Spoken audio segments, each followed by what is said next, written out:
A Índia é uma terra de contrastes. O país, oitava maior economia do planeta, cresce e se desenvolve sem abrir mão de uma cultura milenar. 1,2 bilhão de habitantes, divididos entre a agitação dos tempos atuais e antigas crenças e costumes. Aqui nasceram 4 grandes religiões: hinduísmo, sikhismo, budismo e jainismo. As marcas da espiritualidade são profundas na sociedade indiana e cheias de mistérios e controvérsias. Traços também presentes em alguns dos mais fascinantes templos da Índia.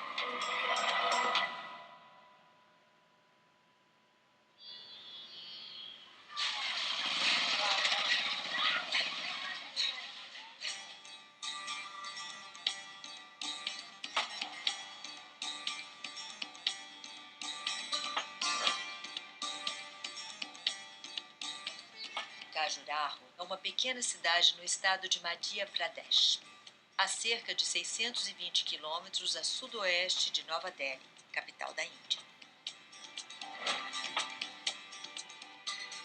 Casi 20.000 habitantes viven acá en Khajuraho.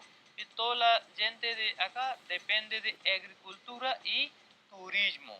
Turismo porque tenemos templos de Khajuraho que tienen 1000 años. Parece como un libro. Y ahí diciendo la historia, cómo vive la gente, cómo viven los maracas, arquitectura. Por eso cada día más gente quieren venir para ver los templos de Khajuraho. Os templos milenares fizeram deste local calmo e afastado dos grandes centros urbanos um dos mais populares destinos turísticos do país. Milhares de visitantes vêm até aqui para conhecer o famoso grupo de monumentos de Khajuraho, mais conhecido como os templos do Kama Sutra.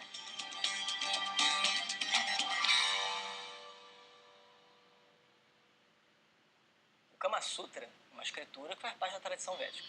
Então ele é considerado, né, algo de relevância. Então, mas é uma coisa realmente muito polêmica, especialmente para o ocidental, porque ele fala sobre essas questões da sexualidade, dos prazeres, que de acordo com o que a gente imagina, iria de encontro a uma vida espiritual. Só que qual é o lugar do Kama Sutra? Então, dentro dessa visão da tradição, de que o universo inteiro é divino, então se o universo inteiro é divino, não existe nada que seja profano. Então, todos os aspectos da vida fazem parte desse divino e são sagrados.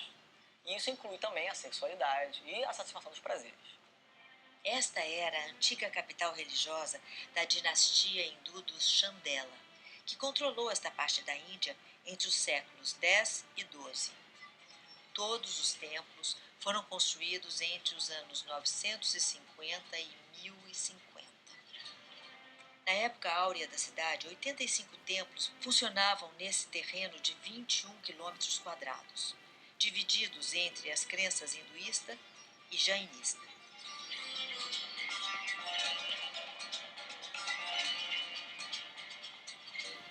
Khajuraho era la capital religiosa para la dinastía Chandela, porque los Chandela hicieron acá solo templo, no acá fortaleza ni palacio. Khajuraho era la capital religiosa, pero otra ciudad que desde acá casi 120 kilómetros se llama Kalinjar. Kalinjar era la capital política. Ahí era fortaleza, palacio en el Kalinjar. Pero ¿qué pasa? Que en el siglo XII un emperador musulmán, Mehmud Ghaznavi, él atacaron sobre la Kalinjar y los Chandela perdido la guerra. Y poco a poco toda la gente de acá se fueron. Entonces, después del siglo XIII o XIV, casi Khajuraho era abandonado y luego los templos cubiertos por el bosque, por los salvajes, estaba todo escondido, tapadas por paisajes. En 1838, un inglés se llama T.S. Bird, él pasó por acá y redescobriu os templos de Khajuraho. Hoje, os templos estão espalhados por campos e jardins muito bem cuidados. Este sítio arqueológico e conjunto de monumentos foi classificado pela Unesco como Patrimônio Mundial da Humanidade em 1986. Mas o que torna este local único e atrai tantos visitantes são as imagens eróticas que adornam os templos. Cenas de sexo explícito nas mais variadas posições, algo inimaginável em monumentos religiosos ocidentais. Quando a gente compara essa nossa visão da sexualidade com a que se tem, por exemplo, num templo hindu, com todas aquelas imagens super gráficas e super explícitas a respeito do sexo, isso certamente é uma ocasião de contemplar a diferença entre as culturas e o papel diferente que os diversos elementos da experiência humana têm num sistema de valores. O hindu está explicitando a sacralidade do ato sexual num templo como esse. Tudo que existe aqui é divino, né? Inclusive os nossos desejos. Os nossos desejos estão relacionados ao nosso processo de evolução, né? Então, historicamente, eu acredito que aquele tempo ele servia como uma forma de contemplação, né? Ou um período de entendimento da minha própria necessidade, né? Por exemplo, eu vou àquele templo, vejo essas esculturas realizando atos sexuais de diversas formas, né? Isso me instiga. Eu ainda tenho essa necessidade, se eu ainda tenho essa necessidade, então eu devo voltar para a vida normal, ter uma esposa, né? Botar toda aquela luxúria que existe dentro de mim, eu compartilhar, né? Com outra pessoa que também tem a luxúria dentro dela, né? E se não, então a minha vida será mais espiritual, mais religiosa, porque é uma necessidade que eu já não mais tenho, né? E visto sobre essa perspectiva, eu acho que o templo é muito bonito, né? Além da arte, de expressar, de mostrar também religiosamente de que a sexualidade é parte de toda essa existência. Existem diferentes teorias para a existência dessas imagens em locais sagrados. A associação com o livro Kama Sutra é a mais comum.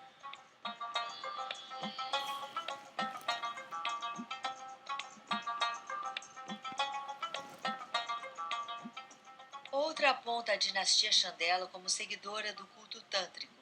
Seria uma sociedade mais liberal, que costumava lidar franca e abertamente com todos os aspectos da vida, incluindo o sexo. O Tantra faz parte dessa tradição também. Existe, então, uma linhagem de Tantra específica que fala sobre a questão da sexualidade, né? Como o masculino e o feminino, que quando você une o masculino com o feminino, você tem uma unidade. Então, existem essas várias disciplinas sexuais em que você tem essa experiência de unidade através do ato sexual. Que, no final das contas, é uma meditação também na unidade, mas através do ato sexual. Que acaba também mexendo muito com o imaginário do Ocidente, mas que no Oriente é uma linha específica dentro de uma coisa muito maior que a tradição. As cenas de sexo e nudez sempre envolvem figuras humanas, nunca os deuses. Elas também estão restritas ao lado de fora dos templos. Com certeza você tem essa questão de que você olhando, né, você consegue meditar no sentido de que os prazeres estão do lado de fora, mas não no sentido de que os prazeres sejam ruins, que você deva eliminá-los, mas no sentido de que você está querendo focar sua mente em outra coisa. Então é um lembrete de que a solução não está nos prazeres, mas os prazeres não são um problema. Se você consegue relativizar os prazeres nesse sentido, tudo bem, você pode ter os prazeres à vontade, fazem parte da ordem. Entenda que cada prazer que você tem também, faça uma reverência ao todo, porque sem dúvida é uma grande bênção que ele te dá, porque é uma experiência de satisfação. Mas as figuras esculpidas nos templos de Khajuraho retratam inúmeras cenas do cotidiano. Sexo é apenas uma delas e representa menos de 10% das imagens. A grande maioria das esculturas representa dançarinas, músicos, guerreiros, animais. Visitantes do mundo todo vêm até aqui para conhecer os famosos templos do Kama Sutra. Dos 85 templos que existiam aqui há cerca de 1000 anos, 25 permanecem em pé. Os monumentos religiosos são ornamentados com milhares de esculturas em posições eróticas. Mas este não é o único tipo de representação. Aspectos gerais da vida cotidiana foram talhados nas paredes de arenito.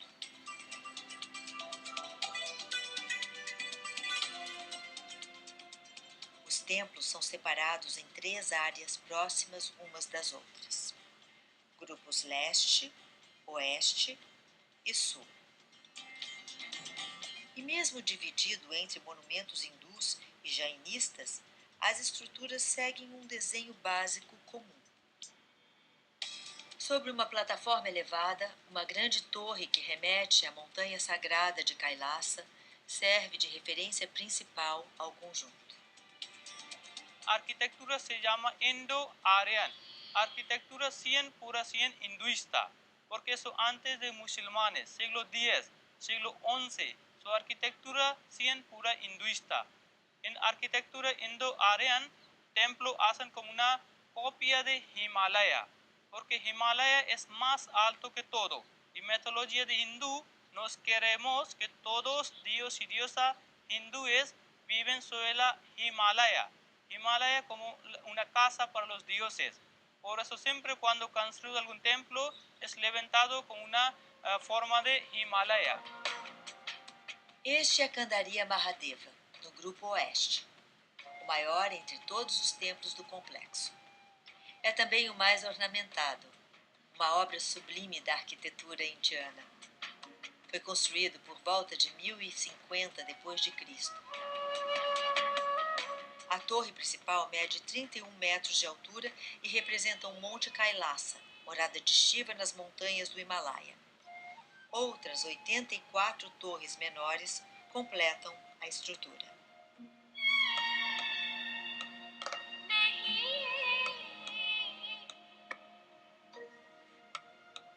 Ao entrar no templo, um corredor de pilastras leva até o altar em homenagem ao deus da destruição, Shiva. De volta ao lado de fora, na parede lateral, uma sequência de imagens lembra um conto erótico. No alto, um homem tenta conquistar uma jovem. Logo abaixo, ela cede aos encantos. E na terceira cena, eles chegam ao clímax.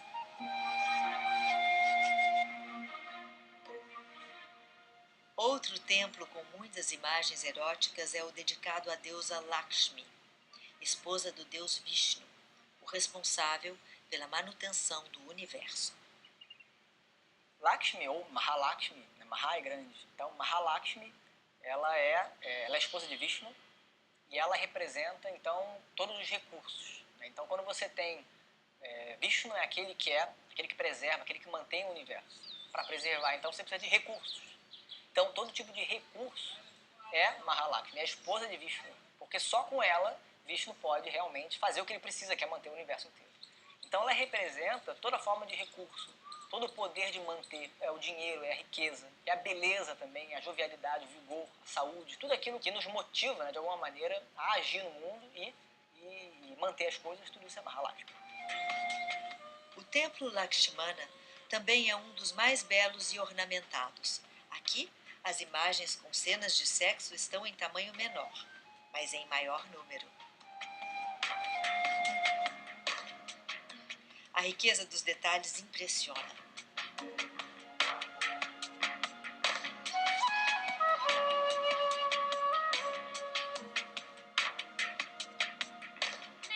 As paredes ainda contam com muitas outras esculturas. As apsarás, estas donzelas celestiais, estão por toda parte. As apsarás, elas são seres divinos, né, femininos, que são dançarinas cósmicas, dançarinas celestiais. Então, elas são muito bonitas, são muito exuberantes.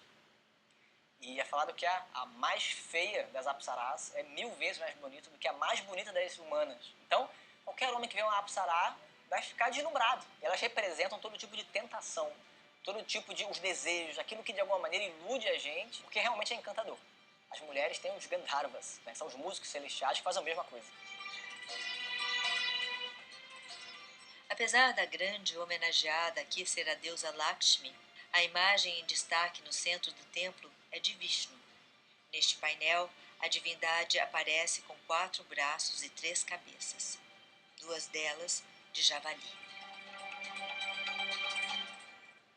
Um dos templos mais interessantes dedicados ao deus mantenedor fica mais distante, no complexo sul. Afastado e isolado, o templo tem tamanho modesto. O monumento não tem cenas eróticas talhadas nas paredes. A imagem em destaque aqui é esta: o deus Shiva e sua esposa Parvati criam uma única figura, metade homem, metade mulher, positivo e negativo. Shiva é aquele que transforma. A ação ela é a transformação de um estado para outro. Então é uma mudança. E essa mudança exige uma energia ali, um poder. Esse poder de ação é chamado Parvati. Este templo es dedicado para Dios Vishnu. Dios Vishnu es protector o conservador. El templo se llama Chaturbuj. Chaturbuj, esta palabra viene de sánscrito. Chatur significa cuatro y Bhuj significa brazo, cuatro brazos. So, es un templo dedicado para Dios Vishnu en siglo XI. Eso, hay dentro una imagen de Vishnu como más que 3 metros alto, pero una estatua con 3 caracteres. Primero la cabeza o la cara parece como el dios Shiva. Luego cuerpo, como 4 brazos, más joyería, en decoración parece Dios Vishnu. Las piernas, eso parece que posición de baile, como la danza, eso de Krishna. So, una estatua, pero aquí hay 3 caracteres, los 3 dioses, Shiva, Vishnu e Krishna.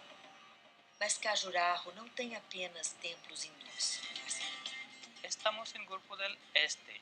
Este complejo se llama Templo de Jainismo. Esa otra religión, pero los hindúes nos queremos, es una parte de hinduismo. Hinduismo como un árbol grande y ramas de árbol es budismo, sikhismo y jainismo. Y los jainistas no tienen dioses, ellos tienen 24 profetas. O templo Parshvanath é dedicado ao 23º e penúltimo Tirthankara, seres iluminados e profetas da doutrina jainista.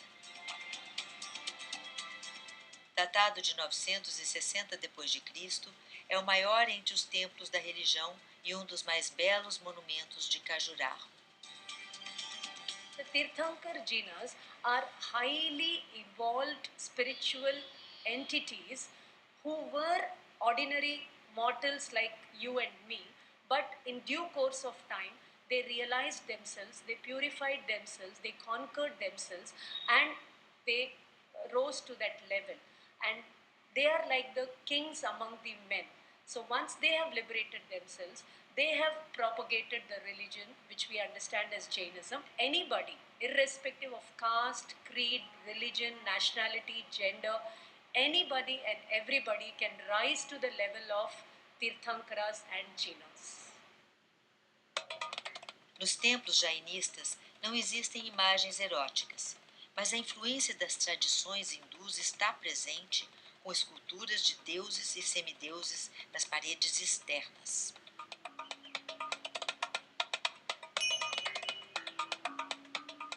Dentro del templo hay una imagen de profeta, es Parshvanath. La original imagen era en piedra arenisca, pero ya robaron o destruyeron. Por eso ahora hay una imagen de un profeta que se llama Parshvanath en mármol negro. Logo ao lado está o templo dedicado a Adinata, o primeiro profeta do jainismo. Foi erguido no fim do século XI e, apesar do tamanho reduzido, encanta com a elegância da arquitetura.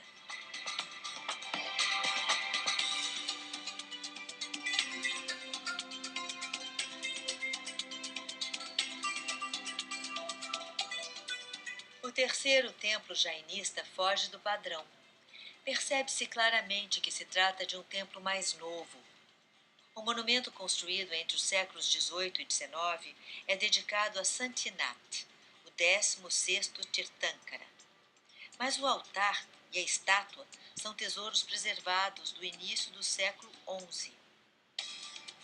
Aqui também é possível ver outra relíquia, uma estátua de 4,5 metros do profeta Adinata, de quase 1000 anos.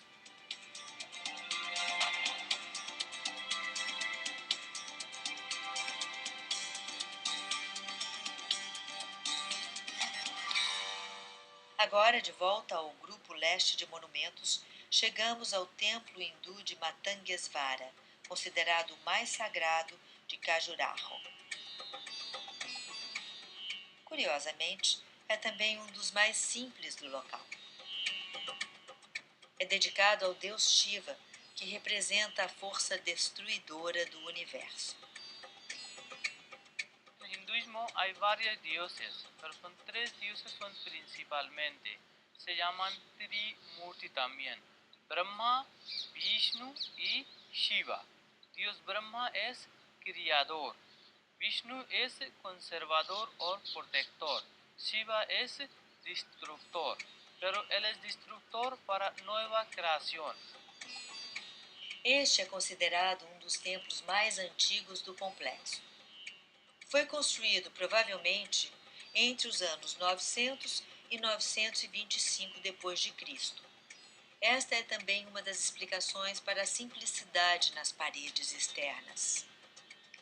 Séculos depois, o templo continua em funcionamento. É o único por aqui a receber cerimônias religiosas.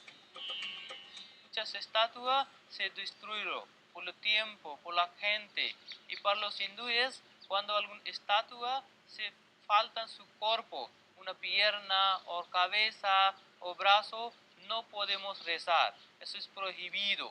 Otros templos son monumentos.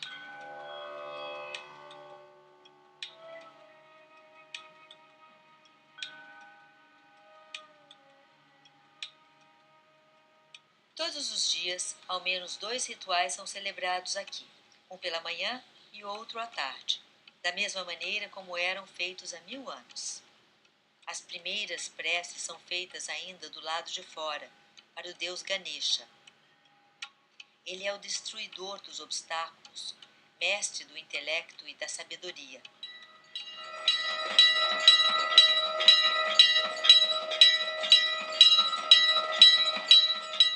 Lá dentro, o sacerdote comanda a cerimônia sobre um altar quase todo ocupado por uma enorme Shivalinga de 2,5 metros de altura.